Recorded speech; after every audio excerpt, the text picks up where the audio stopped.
ये स्क्रीन आप लोगों को नजर आ रही है? यस सर, जी सर, इनपुट्स वाली बिल्कुल ठीक है। ओके, इनपुट्स वाली स्लाइड के ऊपर ही हैं अभी हम लोग, और वी आर टॉकिंग अबाउट कि जी बिजनेस एनालिसिस की जो अप्रोच थी, और बस उसी वक्त चिरागों में रोशनी ना रही। सो बिजनेस एनालिसिस अप्रोच के ऊपर हम बात कर रहे थे कि हमने शुरू में डिस्कस किया था कि हम साइकिल्स डिफाइन करते हैं कि हमने किस तरीके से इसको लेके चल रहा है। सो आपने पहले ये डिफाइन करना होता है कि आपने साइकिल लेके क्या चलनी है और किस तरीके से आप बिजनेस एनालिसिस को एग्जीक्यूट कर रहे होंगे, क्या डिलीवरेबल्स होंगे, कोई टेम्पलेट्स अगर आप यूज कर रहे हैं, उन सारी चीजों को आप बेसिकली उसमें अकाउंट फॉर कर रहे होते हैं। साइमल्टेनियसली ये आपकी डिफाइन करती है कि आपकी बिजनेस एनालिसिस की ओवरऑल अप्रोच क्या है, राइट? सो बिजनेस एनालिसिस की जो असेसमेंट है, परफॉर्मेंस असेसमेंट, उसमें business analyst use prior experience on the initiative or on other to determine the effort involved in performing business analysis work। कौन सी चीज होगी जिसकी बेसिस पे आप ये कहेंगे कि जी मेरा काम सक्सेसफुल रहा, अच्छा रहा, बुरा रहा, उन सारी बातों को लेके। सो आपने इस क्राइटेरिया को बहुत पहले से डिफाइन करना होता है। साइमल्टेनियसली अगली चीज ऑर्गेनाइजेशनल प्रोसेस एसेट्स है, इसको हमने लास्ट टाइम भी डिस्कस किया था, ठीक है? और उसके बाद स्टेक होल्डर की लिस्ट, ये भी हमने बहुत डिटेल से डिस्कस की थी लास्ट हमारे जो लेक्चर्स था। यहाँ से हम आगे आ जाते हैं। इसमें एलिमेंट्स कौन कौन से हैं चीजों को जो अफेक्ट कर रहे होते हैं चीजों में, ठीक है? सो ग्राफिक जियोग्राफिकल जो डिस्ट्रीब्यूशन है स्टेक होल्डर्स की, वो बहुत ज्यादा मैटर करती है। Business analysts must consider the physical location of the key stakeholders on the project. Some projects will have stakeholders located in a single location, while others will have some people, the key stakeholders, dispersed over a wide area। ठीक है? अच्छा, आप जब जिस organisation में आप काम करते हैं उसके अंदर जरूरी नहीं है, या जिस ऑर्गेनाइजेशन के लिए आप प्रोजेक्ट कर रहे हैं वहां जरूरी नहीं है कि जो डिफरेंट स्टेक होल्डर्स हैं वो एक ही जगह पे बैठे हैं, और बैठ भी सकते हैं। बहुत सी जगह इस तरह की होती हैं जहाँ पे आपके पास सारी चीजें एक ही जगह पे मौजूद होती हैं। साइमल्टेनियसली दोनों में फर्क क्या है? अगर वो कोलेटेड होंगे, एक जगह पे ही मौजूद होंगे, then all key stakeholders are located in a same local geographical area, there are no special locations related to planning considering for the business analysis involved their project। On the other contrary, अगर मैं देखूं जो dispersed stakeholders होते हैं, वो लोग हैं जो कि अमूमन दूर हो रहे होते हैं और आपको इनके लिए टेली कॉन्फ्रेंसिंग, वीडियो कॉन्फ्रेंसिंग और सब चीजें यूज करनी पड़ी होती है। ये बातें अकाउंट फॉर क्यों की जाएं? सवाल ये है। ये बातें इसलिए अकाउंट फॉर की जाए बिकॉज आप अभी प्लानिंग की एक्टिविटी के अंदर है। आपको प्लानिंग के टाइम पर ये पता होना चाहिए कि आपके जो डिफरेंट स्टेक होल्डर्स हैं, वो स्टेक होल्डर्स कहाँ कहाँ पर मौजूद हैं, और आप उनसे किस मीडियम पे किस तरीके से कम्युनिकेट करेंगे, किस तरह से अपनी मतलब की इंफॉर्मेशन उनसे एक्सट्रैक्ट आउट करेंगे, और कौन किस तरीके से उनकी इलस्ट्रेशन डेवलप करेंगे। क्यों ये जरूरी है? बिकॉज एक ही जगह पे जब सब लोग इन्वॉल्व होते हैं तो आपके लिए कम्युनिकेशन करना निस्बतन आसान हो जाता है। वरना डिस्पर्स लोकेशंस के ऊपर जो कम्युनिकेशन होती है वो एट टाइम्स एक चैलेंज बन जाती है। अच्छा, थैंक्स टू कोविड, अभी जो कोविड के सिचुएशन चल रही है, कोविड ने दुनिया में, चाहे स्कूल का कोई बच्चा हो या ऑर्गेनाइजेशन हो, उसने ये जरूर सिखा दिया कि भाई आप रिमोट लोकेशंस पर बैठ के इफेक्टिवली किस तरह से कम्युनिकेट कर सकते हैं। सो अब ये सिचुएशन तकरीबन इररेलेवेंट सी सिचुएशन बन गई है, लेकिन स्टिल आपके लिए कम्युनिकेशन की जहाँ पे बात आ रही होती है तो वहाँ पे geographical distribution of stakeholders ये बहुत ज़्यादा मैटर करती है, और ये चीज़ें उतनी ही ज़्यादा अकाउंट फॉर हो जाती हैं, अच्छे और बुरे दोनों सेंस में, अगर आपने इनको प्रॉपर तरीके से मैनेज नहीं किया होगा। मूविंग फॉरवर्ड, अगली चीज आपके पास आ जाती है type of project and initiative। The business analyst must consider the physical location of key stakeholders on the project। Some projects will have stakeholders। ये तो वही वाली चीज रिपीट हो रही है।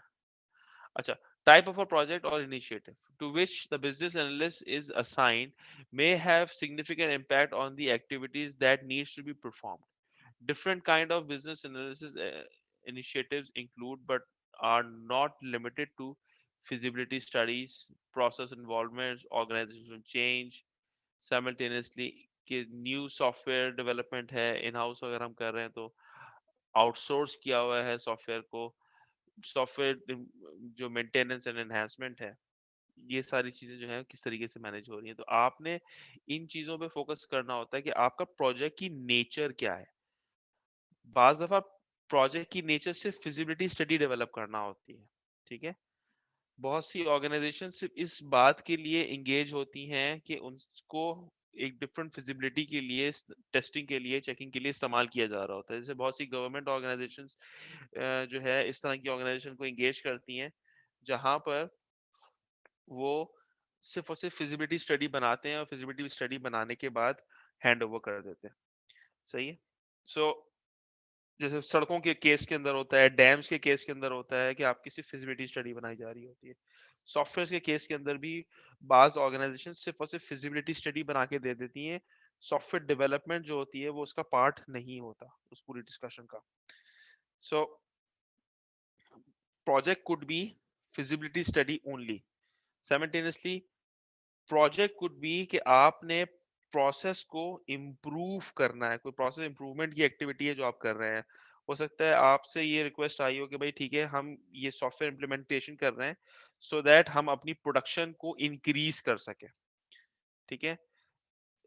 Simultaneously organisational change could be a process as well, because एक organisation जो है उसमें एक सर्टेन सेट ऑफ पीपल है जो डिपार्टमेंट्स और टीम्स में डिस्ट्रीब्यूट हुए हुए होते हैं जो इस तरह से काम चल रहा होता है और वहां पे एक चीज के ऊपर काम चलता है जिसको आपने मैनेज करना है।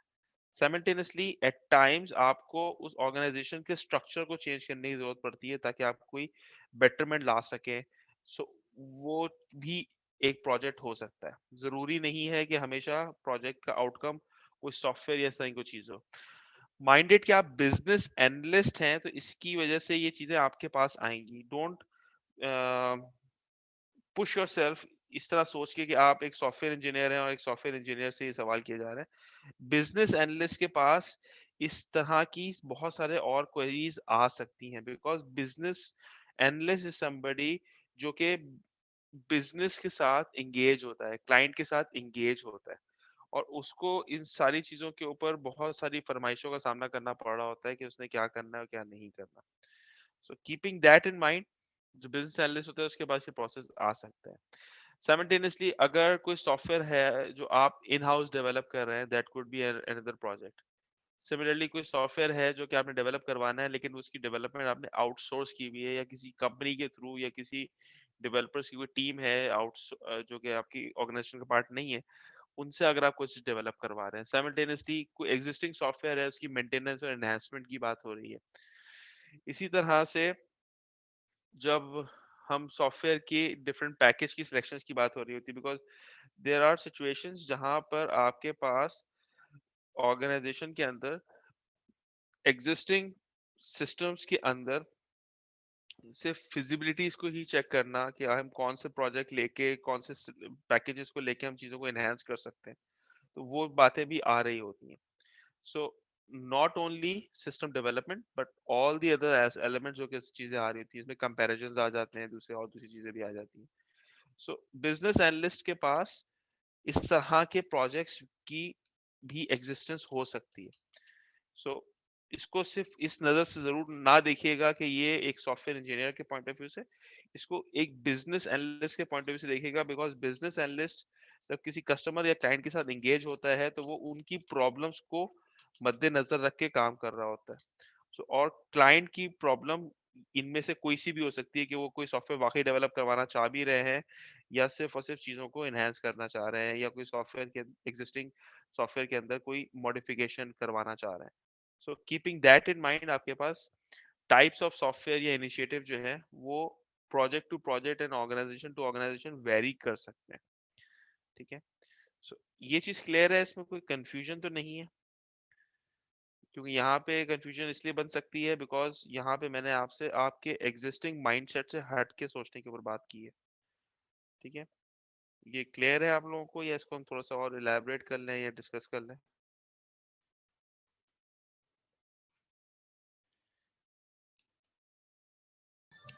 क्लियर है सर। क्लियर है, ठीक है। अच्छा, अगली चीज हमारे पास आ जाती है कि हमारे पास बिजनेस एनालिसिस के अंदर डिलीवरेबल्स जो हैं वो भी पार्ट लेते हैं चीजों में कि वो क्या है, बिकॉज वो भी आपके टाइम को कंज्यूम करते हैं, आपकी एफर्ट्स पे कंज्यूम करते हैं। So a list of deliverables is useful as a basis of activity identification. Methods for identifying deliverables include, but not limited to, interviews and facilitation sessions with key stakeholders, review project documentation, review organizational process assets such as methodologies, templates, which may dictate which deliverables are required. यहाँ पर आपके पास ये देखना होता है कि हमारा client और हमारे प्रोजेक्ट की स्पेसिफिक नीड है क्या। हमने इसकी वजह से उस ऑर्गेनाइजेशन को भी थोड़ा सा स्टडी करना पड़ता है, उसके प्रोसेस एसेट्स को भी स्टडी करना पड़ता है, और उसके बाद हम डिफरेंट चीजों पे काम कर रहे होते हैं। ये हम क्यों कर रहे हैं? बिकॉज हमें जब डिलीवरेबल्स का आइडिया होगा तो हम उसके हिसाब से अपनी चीजों को प्लान कर सकते हैं। ये ऐसे ही है कि आपसे मैं कहूँ कि आपने कोई एक डिश पकानी है और उसके लिए हम मार्केट जाके कोई सामान परचेज करेंगे, तो हम वही सामान परचेज करेंगे जो डिश के इस्तेमाल में आ रहा होगा। सो कीपिंग दैट इन माइंड, आप उन चीजों को अकाउंट फॉर करना शुरू हो जाते हैं।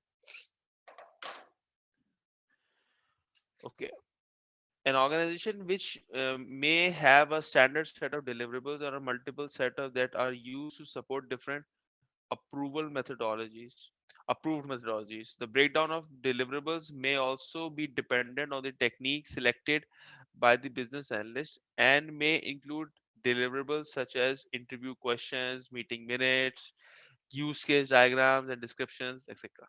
So depending upon कि आप किस ऑर्गेनाइजेशन में किस तरह के प्रोजेक्ट्स पे काम कर रहे हैं, आपकी अपनी ऑर्गेनाइजेशन के क्या स्टैंडर्ड्स हैं, आप किसी प्रोजेक्ट के अंदर अगर आप एंगेज होते हैं तो किन बेसिस पे आप एंगेज हो रहे होते हैं, तो ये सारी चीजें मिलके आपको आपके डिलीवरेबल्स के बारे में आइडिया देती हैं कि how your deliverables will be affected in case अगर आप इस प्रोजेक्ट के ऊपर एंगेज हो रहे होंगे। सो अगली चीज की तरफ आते हैं। नेक्स्ट लाइन इज कि एक्टिविटीज हमारे पास क्या होंगी। अब आपने देखें पहले काम ये किया कि आपने आइडेंटिफाई किया कि आपके पास एक्टिविटीज पॉसिबली क्या हो रही होंगी। उसके बाद फिर आपने मतलब आपने पहले उसकी बिजनेस नीड को आइडेंटिफाई किया, सॉरी, बिजनेस नीड को आइडेंटिफाई करने के बाद आपने अगली चीज जो की वो आपने ये किया कि आपने उनको अंडरस्टैंड किया कि यार ऑर्गेनाइजेशनल नीड्स क्या हैं, इस ऑर्गेनाइजेशन में काम करने का तरीकेकार क्या है। उसकी बेसिस पे आपने डिफरेंट जो डिलीवरेबल्स थे आपके, उन डिलीवरेबल्स पे फोकस करना शुरू किया। सो डिलीवरेबल्स पे फोकस करने के बाद अगली चीज जो आपने देखी है दैट इज कि अब आप उन एक्टिविटीज के ऊपर आ गए कि उन एक्टिविटीज में क्या करना है। ठीक है, सो आप उन एक्टिविटीज को देख लेते हैं। Important tool in defining the scope of work and in developing estimates in the is the work breakdown structure, WBS कहते हैं उसको। सही है, WBS क्या होता है कि फॉर एग्जांपल आपने एक काम करना है, उस काम को आप छोटे छोटे स्ट्रक्चर्स के अंदर तोड़ देते हैं। मिसाल के तौर पे एक घर बनाना है, एक घर बनाना एक प्रोजेक्ट है, उसके अंदर बहुत सी एक्टिविटीज हो सकती हैं। उसके अंदर ये एक्टिविटी हो सकती है कि जी उसकी उसका मैप बनेगा, मैप बनने के बाद उसके अप्रूवल्स आएंगे, अप्रूवल्स आने के बाद उसके ऊपर काम शुरू होगा and so on so fourth. तो साइमल्टेनियसली आपके पास बहुत सारी एक्टिविटीज बन जाती हैं। लेकिन इसका मैं बात करता हूँ कि जी उसका मैप बनेगा तो उस मैप के अंदर भी बहुत सी सब एक्टिविटीज हो सकती हैं। अब आप क्या कर रहे हैं, उस मेजर काम को उस मल्टीपल छोटे छोटे कामों में तोड़ रहे हैं। जैसे जी मैप बनाने के लिए आप एक डिस्कशन करेंगे, जो डिफरेंट लोग वहां पर रह रहे रहेंगे उस घर के अंदर, उनका इनपुट लिया जाएगा। साइमल्टेनियसली आप अपना बजट देखेंगे, अपनी जगह को एलोकेट करेंगे, एग्जिस्टिंग नक्शे को इवेल्युएट किया जाएगा, रिविजिट किया जाएगा कि आया कोई ऐसी चीज तो नहीं है जो आपको अफेक्ट कर रही हो चीजों के अंदर। सो आप हर तरीके से उन चीजों को इम्प्रूव करके देखने की कोशिश करेंगे। सो आप कर क्या रहे हैं ओवरऑल एक्टिविटी के अंदर? आप ओवरऑल इस एक्टिविटी के अंदर अपने काम के अंदर आप बड़े काम को छोटे छोटे कामों के अंदर तोड़ना है। क्यों तोड़ना है? ताकि आप उनकी मैनेजमेंट एंड ट्रैकिंग अच्छे तरीके से मैनेज कर सकें। सो वर्क ब्रेकडाउन स्ट्रक्चर्स उसी को कहते थे, वर्क सर ब्रेकडाउन किसी का कैमरा खुला हुआ है। अफान, सर किसी का कैमरा ओपन हुआ हुआ है। कैमरा या उस्मान वॉइस? भाई का हुआ है। ठीक है, सही। कैमरा ठीक फिलहाल है, कैमरा सही। तो अच्छा जी। So work breakdown structure, WBS decomposes the project scope into smaller and smaller pieces, creating a hierarchy of work. सही है। So work packages include at least one, usually many activities, which can be further broken into smaller tasks. The decomposition of activities and tasks created by the activity list. Taking each deliverable, assigning the activities required to complete the deliverables, and breaking each activity into tasks, dividing the project into phases, iterations, increments, releases, identifying the deliverables for each, and adding activities and tasks accordingly.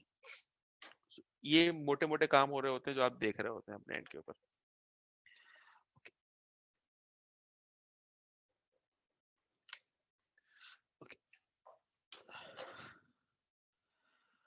Next, using a previously similar project as an outline and expanding to which detailed task is uniquely। हम अमूमन जब ये काम कर रहे होते हैं तो पिछले जो हमने प्रोजेक्ट्स जो सिमिलर नेचर के होते हैं हम उनको अकाउंट फॉर जरूर करते हैं। अच्छा, ये कुछ ऑर्गेनाइजेशन के अंदर ही प्रैक्टिस होती है, बट अनफॉर्चुनेटली मेजोरिटी ऑर्गेनाइजेशंस के अंदर ये प्रैक्टिस नहीं की जा रही होती। It's called knowledge base. Knowledge base ये होता है कि आप जब कोई काम करते हैं, कोई प्रोजेक्ट करते हैं, कोई एक्टिविटी करते हैं, तो उससे उससे जो लर्निंग्स होती हैं, उसके जो प्रॉब्लम्स आपने फेस किए होते हैं और उसके प्रॉब्लम से फेस करने के बाद आप उससे बाहर निकले होते हैं, उस जगह जाके आप चीजों को नोट करते हैं, रिकॉर्ड करते हैं, ताकि आपको जब सिमिलर प्रॉब्लम्स दोबारा फेस करनी पड़े तो आप उनको मैनेज करना निस्बतन आसान हो। सो कुछ ऑर्गेनाइजेशंस ये काम करती हैं कि उन चीजों को रिकॉर्ड करके रखती हैं। अगर आपके पास वो चीजें मौजूद हैं तो they are assets to you, और आपने उनको पुराने प्रोजेक्ट्स को अंडरस्टैंड करके नए प्रोजेक्ट्स के ऊपर उसकी फिजिबिलिटी जो सारे मामला होते हैं उसको देखना होता है। सो पुरानी डॉक्यूमेंटेशन आपको इस तरह की बहुत सारी चीजों में हेल्प कर रही होती है। ओके, एक्टिविटीज को फर्दर डिस्कस कर रहे हैं। Okay, so elements identified for each activity task में इंक्लूड। जब आप एक्टिविटी टास्क को फर्दर ब्रेक डाउन कर लेते हैं तो उन टास्क को कुछ फर्दर एलिमेंट्स में ब्रेक स्टप करना जरूरी है, बिकॉज ताकि आप उनकी ट्रैकिंग प्रॉपर तरीके से कर सकें। अच्छा, ये जो हम बातें सारी कर रहे हैं, ये वंस अगेन मैंने पहले आपको बताया था कि ये हम एग्जैक्ट सेम मॉडल यूज कर रहे हैं जो कि सीबैप यूज करता है अपने मेथोडोलॉजी के अंदर। ठीक है, तो सीबैप के ही मैनुअल से ये सब चीजें निकाली गई हैं और वहीं से के मैनुअल्स को ही हम यूटिलाइज कर रहे हैं सारी चीजों के लिए। सो सीबैप कहता है कि जी आपने जब एक्टिविटीज निकाल ली तो एक्टिविटीज को फर्दर यूज करने के लिए आप उनके ऊपर यूनिक नंबर अटैच कर रहे होते हैं ताकि आपकी एक्टिविटीज को प्रॉपर तरीके से हम ट्रैक कर सकें, ट्रेस कर सकें। सो आपने उस एक्टिविटी को नंबर डिफाइन कर दिया। वंस अगेन फिर अगली स्टेप जो आप कर रहे होते हैं, आप उस एक्टिविटी की डिस्क्रिप्शन मेंशन कर रहे होते हैं कि how and what will be the things जो कि आप काम उसके अंदर कर रहे होंगे। इसके साथ साथ एक और चीज जो बहुत ज्यादा इंपॉर्टेंट होती है वो ये होती है why we are doing it. कुछ लोग प्रोजेक्ट की डॉक्यूमेंटेशन के अंदर व्हाई को एक्टिविटीज के साथ मेंशन कर रहे होते हैं, which is not actually a very good idea. उसका रीजन ये है कि why should be part of the overall document, और आपका डॉक्यूमेंट बी लाइक कि जैसे आप उसको ओवरऑल एक एक करके स्टेप बाय स्टेप नीचे उतरते चले जा रहे हैं। अगर आप नॉर्मल तरीके से देखें और आप सारी चीजों को हर जगह डिस्कस करते रहेंगे तो आपका डॉक्यूमेंट अननेसेसरी तौर पे कॉम्प्लेक्स होता चला जा रहा होगा।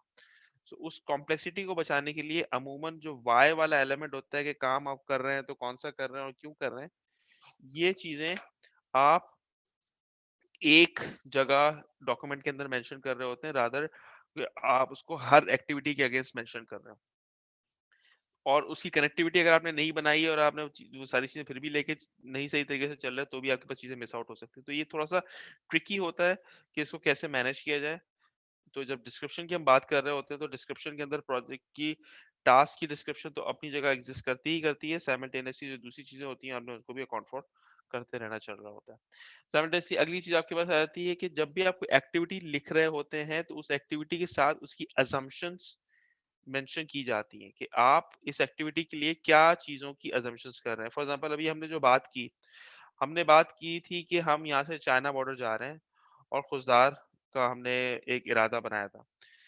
उसके अंदर आप बता सकते हैं कि जी मेरी जो अजम्पशंस हैं वो अजम्पशंस ये हैं कि मैं एक अदद गाड़ी हमारे पास अवेलेबल होगी जिसके ऊपर हम ट्रैवल करेंगे, मिसाल के तौर पर that could be one one assumption that you can have.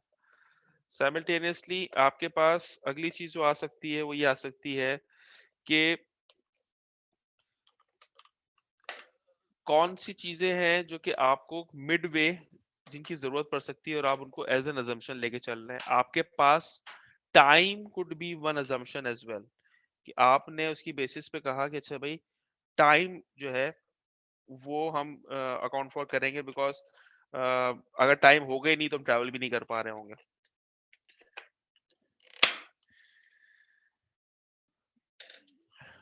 Simultaneously assumptions की बात आती है, फिर बात आती है कि डिपेंडेंसीज, कुछ टास्क किसी दूसरे टास्क के ऊपर या कुछ एक्टिविटीज किसी दूसरी एक्टिविटी के ऊपर डिपेंडेंट होती है। मिसाल के तौर पे approval from your line manager कि जी मैं इस ट्रैवल के ऊपर जाना चाह रहा हूँ, दैट कुड बी, और फ्रॉम योर पेरेंट्स और any Elder of your family, that could be dependency कि अगर चाहे ये इजाजत मिलेगी तो हम जाएंगे वरना नहीं जा सकते। साइमल्टेनियसली आप उस काम के अंदर कुछ माइलस्टोन्स टच करते जा रहे होते हैं। अच्छा भाई ठीक है, मैं जब ये वाला काम हम कर रहे होंगे और यहाँ से इस्लामाबाद हम जाएंगे तो जी Islamabad could be one time zone, वो वन टाइम जोन कह रहा हूँ, सॉरी वन माइलस्टोन। साइमल्टेनियसली मैं फिर अगली बात आपसे ये कर सकता हूँ कि अच्छा ठीक है, ये अगर एक माइलस्टोन है आपका, तो इस तरह से अगर मैं खुशदार जा रहा हूँ तो भी हमारे पास मल्टीपल माइलस्टोन हो सकते हैं। तो आपने क्या किया, उस ओवरऑल एक्टिविटी को डिफरेंट चीजों के अंदर तोड़ दिया। ओके, इस तरह से आपके पास डिफरेंट माइलस्टोन्स उसके अंदर डेवलप होते चले जा रहे होते हैं। तीसरी जो टेक्निक्स के अंदर चीजें आ जाती हैं दैट इज एस्टिमेशन। अच्छा, एस्टिमेट्स जो है उनका एक्टिविटी से क्लोज होना बहुत ज्यादा जरूरी है, उसकी अजम्पशंस क्लियर होना वो बहुत ज्यादा जरूरी है। उसका रीजन ये है कि अगर आपने कुछ अजम्पशंस की हुई हैं, सॉरी तो वो उसके ऊपर जो एस्टिमेट्स आपके पास आ रहे हैं, वो एस्टिमेट्स आपने कितने स्ट्रॉन्ग तरीके से लेके चल रहे हैं, ये बहुत ज्यादा मैटर करती है बात। सो उस चीज को मद्देनजर रखते हुए आप जो है एस्टिमेट्स के ऊपर बहुत ज्यादा फोकस कर रहे होते हैं। ये बातें मैं इसके ऊपर एम्फेसिस इसलिए दे रहा हूँ बिकॉज एस्टिमेट्स की बेसिस के ऊपर आपके प्रोजेक्ट की सिलेक्शन हो रही होती है या वो प्रोजेक्ट डिक्लाइन हो रहा होता है। सो एस्टिमेट्स अगर आपकी ओवरऑल सिचुएशन से करीब नहीं होंगे तो देयर आर चांसेस के आपके पास चीजें वो सही तरीके से ना चल रही हो। इसी वजह से अमूमन कंसल्टेंट्स जो होते हैं वो एंगेज किए जा रहे होते हैं एस्टिमेट्स देने के लिए, बिकॉज डोमेन एक्सपर्ट्स को ज्यादा क्लियर आइडिया होता है कि आप किस तरीके से अपने एस्टिमेट्स को मेजर कर सकते हैं। फॉर एग्जांपल, अगर आप यहाँ से चाइना जाना चाहते हैं या हम इस्लामाबाद जाना चाहते हैं और आप सिर्फ गूगल के ऊपर रिलाई करते हैं और आपसे गूगल कहता है कि जी आप यहाँ से 14 घंटे में 80 की रफ्तार से चलते हुए आप इस्लामाबाद पहुंच जाएंगे 14 घंटे के अंदर। लेकिन अगर आपका साथ अगर कोई ऐसा शख्स होगा जो ऑलरेडी इस रूट के ऊपर डिफरेंट टाइम्स में ट्रैवल करता रहा है, तो देयर आर चांसेस कि वो आपको ये बताए कि भाई देखें, आप 14 घंटे में पहुंच जाएंगे, लेकिन अगर आप बीच में फ्यूल भरवाने के लिए रुकेंगे या आराम करने के लिए रुकेंगे तो वो टाइम इसके अंदर एडेड नहीं है। तो जी इन एक्चुअल या रियलिटी से करीब जो एस्टिमेट होगा आपका, दैट कुड बी कि आप 14 घंटे की जगह 16 घंटे में या 17 घंटे में आप इस्लामाबाद पहुंचेंगे। सो एस्टिमेट्स आर एक्सट्रीमली इंपॉर्टेंट। तो एस्टिमेट्स के लिए जितनी ज्यादा एफर्ट्स की जा सकती हैं वो जरूर करनी चाहिए, इसलिए एफर्ट्स को इंपॉर्टेंस भी उसी हिसाब से दी जा रही होती है। Next is functional decomposition. Functional decomposition या वर्क ब्रेकडाउन स्ट्रक्चर एक ही चीज होती है, ठीक है। ये हम पहले भी इसको डिस्कस कर चुके हैं। फंक्शनल डिकम्पोजिशन इज कि आपने एक फंक्शन को, एक काम को फर्दर छोटे छोटी चीजों के अंदर डिकम्पोज कर दिया, सही है। सो फंक्शनल डिकम्पोजिशन ये कहते हैं। नेक्स्ट आपके पास आ जाती है रिस्क एनालिसिस, कि आपने उस एक्टिविटी के अगेंस्ट रिस्क एनालिसिस करनी है कि identify risk that might impact the business analysis plan. अच्छा, एक चीज का ख्याल ये रखना है कि हम यहाँ पे चूंकि इंडिविजुअल बिजनेस एनालिसिस की एक्टिविटी का प्लान बना रहे हैं, तो यहाँ पर जो रिस्क आइडेंटिफिकेशन होगी वो भी उसी एरिया से रिलेटेड ही होगी।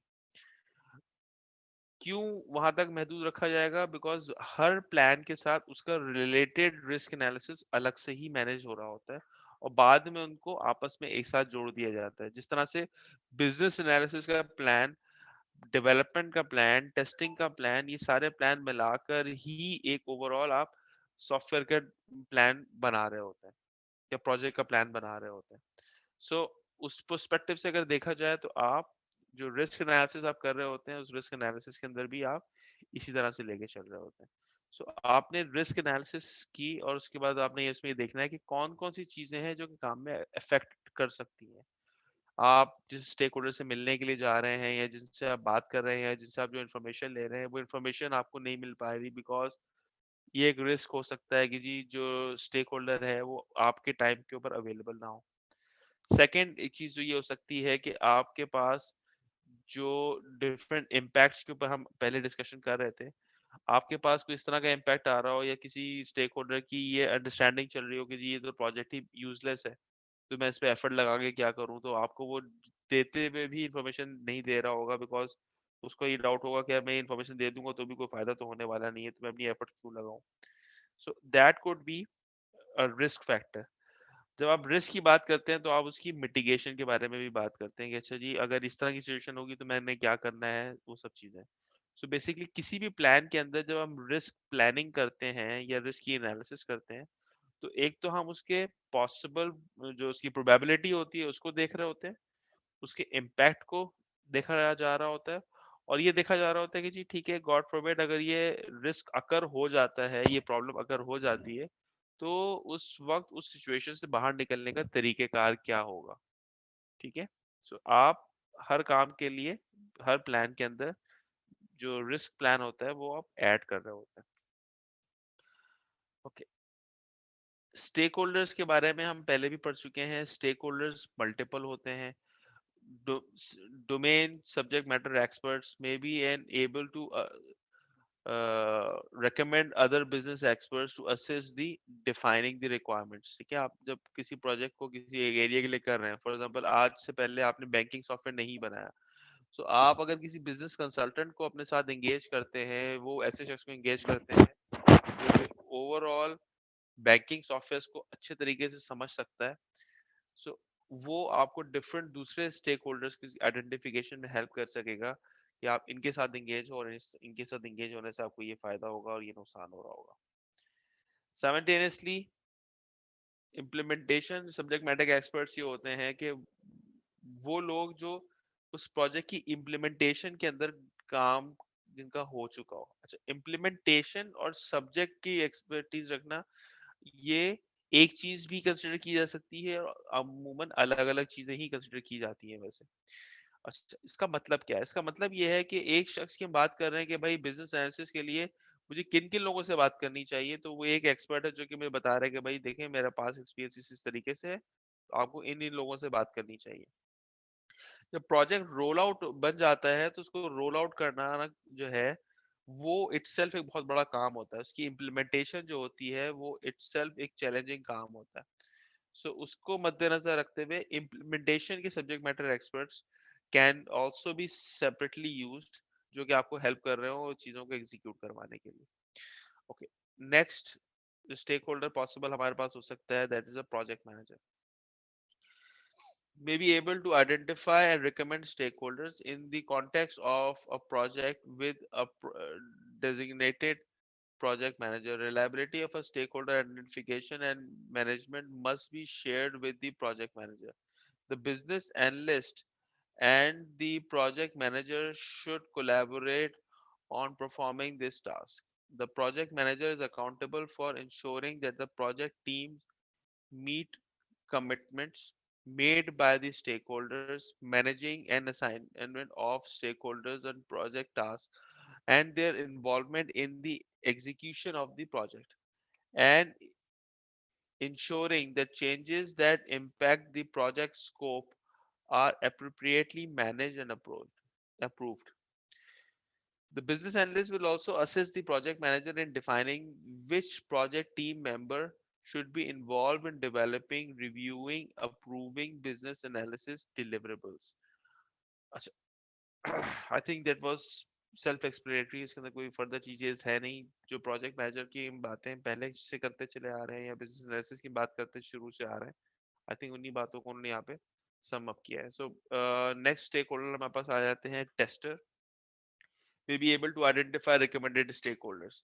अच्छा, टेस्टिंग टीम को बिजनेस एनालिसिस के टाइम के ऊपर एंगेज करने का मतलब ये होता है कि आपको आपके काम के अंदर असिस्टेंस मिल जाए।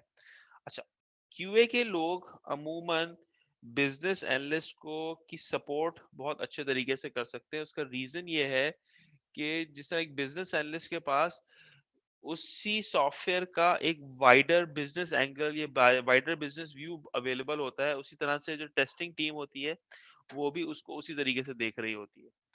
On the contrary, development team के साथ ये रिस्ट्रिक्शंस होती हैं एट टाइम्स कि आपके पास जो स्टेक होल्डर है, और सॉरी आपके पास जिस एरिया पे आप काम कर रहे हैं वो आप सिर्फ उसी एरिया के लिए महदूद हैं। अमूमन बड़े प्रोजेक्ट्स के अंदर जो डिफरेंट एरियाज होते हैं उनके ऊपर डिफरेंट टीम्स काम कर रही होती हैं, और बहुत केसेस होते हैं जहां पर वो टीम्स आखिरी वक्त तक उन्हीं प्रोजेक्ट्स उन्हीं एरियाज के ऊपर ही काम करती रहती है, और आखिरी वक्त की जो डिलीवरी होती है वहां से वो करने के बाद वो लोग बाहर निकल रहे होते हैं। सही है। हाउएवर जब बिजनेस एनालिस्ट होता है वो उन सारे एरियाज को, सारे डोमेन्स को साइमल्टेनियसली देख रहा होता है, तभी वो बिजनेस एनालिसिस कर पाता है और एक कस्टमर के साथ एंगेज हो पा रहा होता है। Same goes with the testing team, because testing के टाइम के ऊपर वो एप्लीकेशन आपके पास डेवलप सिचुएशन के अंदर या टेस्टेबल सिचुएशन के अंदर आपके पास मौजूद होती है। सो उसको भी एक लार्जर व्यू उसके पास अवेलेबल होता है compare to development team. So tester का जो इनपुट है that can also be very useful. Next stakeholder जो आपके पास होते हैं, these are called regulators. Regulators वो होते हैं जो कि उस ओवरऑल बिजनेस को रेगुलेट करने के काम आते हैं।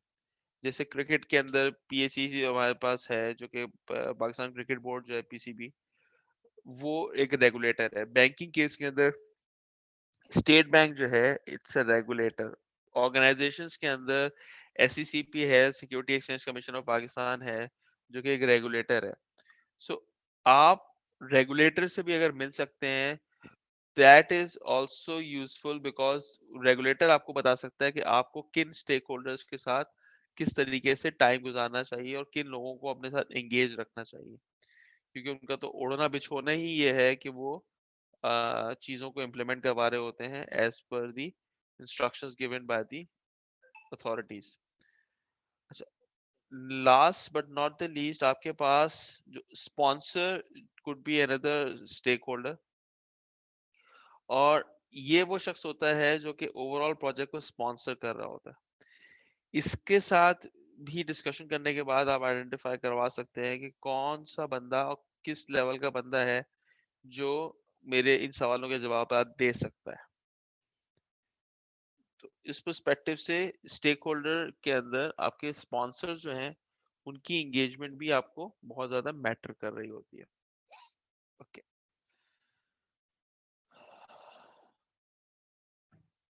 इसका आउटपुट के ऊपर अब आ जाते हैं। इससे पहले जो हम डिस्कशन कर रहे थे वो ये थे कि डिफरेंट एलिमेंट्स हमारे पास क्या है। इसके आउटपुट के अंदर आपके पास एक बिजनेस एनालिसिस प्लान बन जाएगा। बिजनेस एनालिसिस प्लान में include information such as description of scope of work, deliverables, work breakdown structure, and activity list, and estimates for each activity task. It should also describe when and how the plan should be changed and in response to the change conditions. ठीक है, आपके पास उसके अंदर ये define properly होना चाहिए कि change को इनकॉर्पोरेट करने का क्या तरीकेकार होगा और किस तरीके से हम उसको एग्जीक्यूट कर रहे होंगे। Okay, the level of details associated with the plan and determined by the business analysis approach and overall methodology. All tasks in all other knowledge areas have business analysis plans and an impact and an implicit input. The plan determines when and how any task is performed. ठीक है, सो इन सारी चीजों के बाद आपके पास एक business analysis plan है जो कि डेवलप हो जाएगा और उस प्लान के अंदर आपने जिन चीजों का हम जिक्र पहले कर रहे थे वहां तक वो चीज हो गई थी। अच्छा, यहाँ तक मुझे ये बताइए आज आपको ये जो हमने डिस्कशंस की हैं, मैं थोड़ी सी स्पीड मुझे लग रहा है ज्यादा रही है, हमने डिस्कशंस ज्यादा नहीं की इस पे, क्लैरिटी कितनी आई है आपको?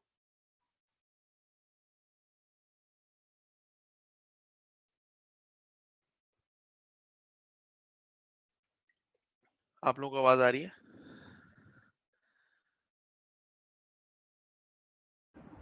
जी जी सर, आ रही है आवाज़। सर काफ़ी चीज़ें क्लियर हैं। ये है कि इसको एक दफ़ा रिव्यू करेंगे तो और मज़ीद क्लियर हो जाएगी हमें। अच्छा ठीक है। अच्छा, हम जब वर्चुअल क्लासेस ले रहे होते हैं ना तो हमारे पास चूंकि कोई सामने होता नहीं है, तो वो होता ये है कि आप चीजें बहुत जल्दी से डिलीवर हो जाती है बिकॉज कोई कम डिस्कशन कम्युनिकेशन अमूमन वर्चुअल क्लासेस में नहीं हो रही होती। अच्छा, जी मेरे हिसाब से जो मिड टर्म तक का हमारा कोर्स था वो मैंने खत्म कर लिया है। ठीक है, ठीक है। और मैंने ये सोचा था कि हम नेक्स्ट क्लास के अंदर जो ओवरऑल एक रिवीजन है वो हम रख लेंगे, उस रिवीजन के अंदर चीजों को देख लेते हैं।